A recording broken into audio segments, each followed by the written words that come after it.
guys, we are getting ready to leave Beto Junction, Kansas.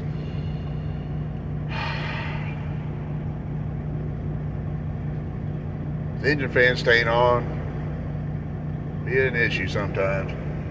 Woke up, it was a little chilly in the truck. I don't know what the deal is on that. And another thing I seen, not only do we have moisture on the windows, there's snow.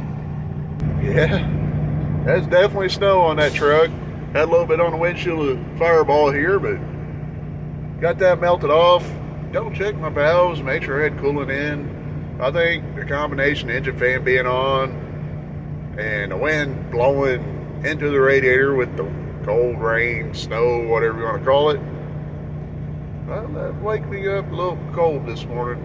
Should have pulled the old space heater out and fired it up. Warmed it up a little bit in here, but didn't think about it till I got up and make my coffee this morning. I grabbed my coffee pot. It said, I felt that heater back there. I'm like, oh, you dummy. But we're going to head towards the house. Well, go get unloaded and head towards the house and see what kind of adventures we can have along the way. No whammies, no whammies, no whammies.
Amazon. Package gonna be late, guys. Hey, bud. Get marked there.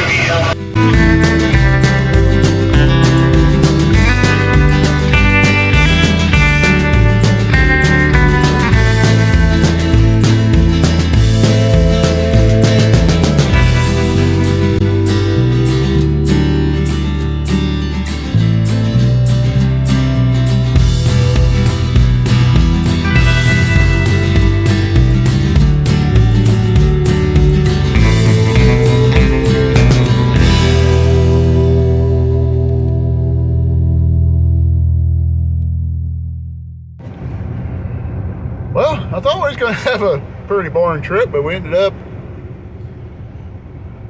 I guess I missed something in the weather last night, but it snowed like crazy in Kansas City. What a nightmare that was. You know, I think the snow plows are just as bad as anybody else. Can't believe it. Going down the road and they're gang plowing the left shoulder into the left lane and nothing in the right lane but pushing the snow into the right lane. Really? That is stupid. Not only are they pushing the snow over, but all the gators and debris and everything else that's over on the left side, they're shoving it all the way across the dadgum highway. So we pulled in here to Oak Grove. We're going to get out and walk around, make sure nothing got tore up, because, I mean, they were slinging it bad. And it was almost impossible in spots to avoid it. So we'll make sure we didn't damage nothing. Take a short break. This here's the reason why I don't like LEDs.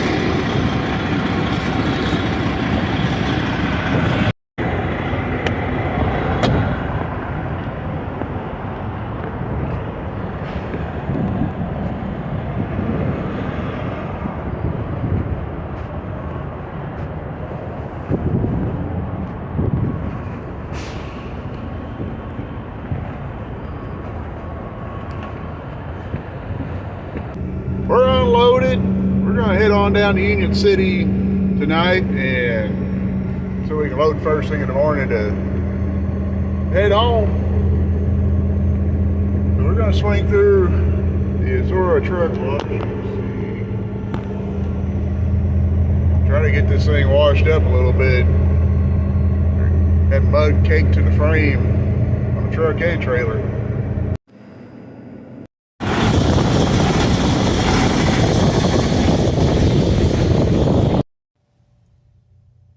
I want to take a moment and talk about a very, very cheap tool in trucking that I find more and more people not using that should be using it. And that is a CB radio. And I say it's one of the cheapest tools that you can have in trucking, especially for communication, because you can pay a one-time fee and you possibly brand new around $40. And granted, you can spend close to $1,000 or better on a CB, but for the most part, you can spend average $100, have a good tool that don't cost you any extra money once you get it going. Well, and some of you use the excuse of, I don't want to listen to the garbage on it. It's a waste of money, blah, blah, blah. Well, it's real simple. You don't want to hear the garbage like, let's go up here, turn our receive up, turn our squelch down. This guy here. That key down mentality, you got butchered up, hacked up radios. Anytime you hear the word, like competition, put your money in your pocket and run away. Look at that. I turn a knob, he's gone. If I really want to make sure he's gone, I turn another knob. He's gone even more. Simple as that. And a lot of people use the excuse, I don't want to hear the noise. Well, just squelch it out, turn your receive down just a little bit. You can still hear close enough to what you need to hear. And why does it aggravate me so much when people don't use their CB radios in a truck? Well, it's real simple. One, if I'm asking a question, trying to get information, I would like a little comeback. Like this morning, going through Kansas. The further north I got, the worse the road got. I tried to radio out to the guys going southbound for information how bad the road was getting, if there's any wrecks, blah, blah, blah. It took me like 10 minutes just to get an answer. Another reason is, this is one that gets under a lot of people's skin, is the ones that wait till they're in a situation to turn the radio on to find out about the situation. Or even better, I see this all over TikTok and Facebook. Videos where guys get in these big pile-ups. And they gotta reach up. You see them reach up there, their phone around. Then they start grabbing their mic and they're in a full panic. Well, if your radio wasn't on beforehand, what makes you think that somebody else that's going to be just like you is going to wait till they're in a screw up to turn the radio on and do the same exact thing you just did? Same thing with backups. A lot of times I'll hear about it long before somebody else, and I'll be going around the backup. You hear some people on the radio, what's going on? What's going on? Where we need to be? Well, you need to be over here on this side road, but you wait until you're in the backup to say anything. Now you can't get on the side road. So let's look at this from a safety aspect. I use Google Maps, and they got up-to-date traffic reports, fairly up-to-date. But there are times that those take time to update. But a CB radio, it's instant. You see something, say something. Got your radio on, you're going to hear it. You're going to know in plenty of time to avoid a situation. Now, granted, there are guys that get on there and joke around and stuff and screw around. And, of course, you got your skip talkers. You got to learn to tune your radio. Simple as that. You can tune them out. But why don't guys have radios or use them if they got them in the first place? It's best to know about, a truck jackknifed across the road on an icy road, say, a couple miles back, versus, oh crap, he's right there in front of me. That's all I'm saying here. It's a safety aspect thing. Me being flatbed, I was following another truck over here to get, where I load at.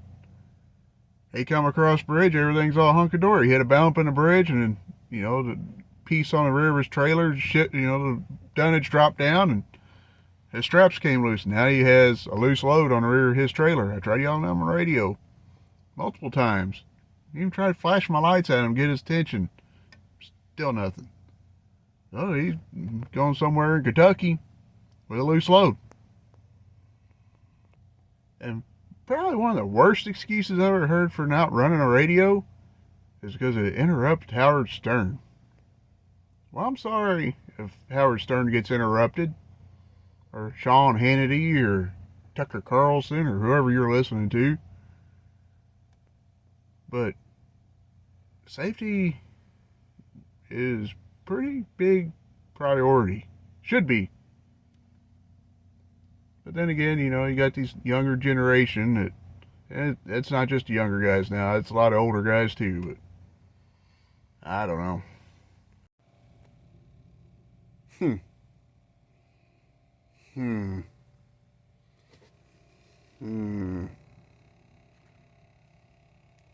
You ever start a project thinking, oh, this is going to be simple?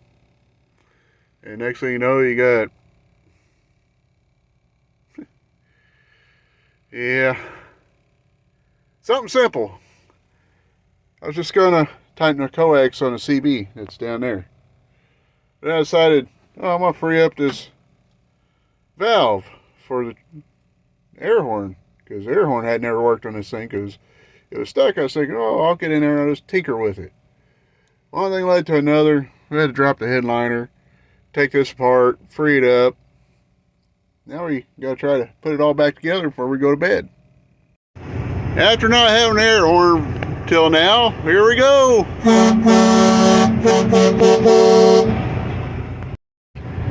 I know.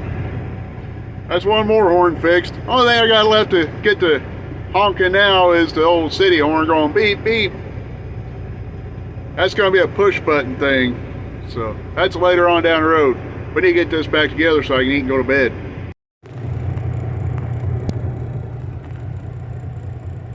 Morning, guys.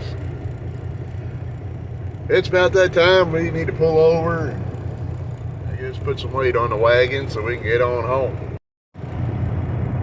Just been kind of sitting here watching the sun come up, but I guess it's time to get to work. On a good note, we got old Humpty Dumpty all back up there. That piece right there was the only one that really gave me any trouble. Been cracked for a while, but ain't much a guy can do. Oh wait, we need to turn that on. We do got this where I can actually see the radio now, but there's things going on. Don't know. In the famous words of the old man, that's a Western Star thing. And it really is, because I have not seen a Stratosphere Western Star that did not have the same issue, at least around the radio part, that was not cracked or broken or had to be modified somehow to keep the CB in. Although, this is the worst one I've ever seen, because the whole daggum thing is cracked somewhere or another all the way across. Even on the bottom I found places that were cracked and broken. So this thing is really just up there with a hope and a prayer. So anybody knows where I can find that overhead console where all that mounts up there, the CB and all that, and there's a storage compartment. Anybody knows where I can find one of those for a Western Star that's in really good shape for cheap? Drop a comment down below.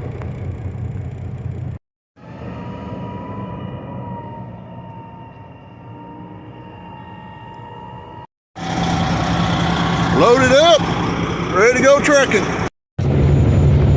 Holy crap, that barge is moving. Might be hard to tell because I'm moving, but and he is flat getting the program, I tell you. Rolling a coal along down the river, he is. What kind of setup that is?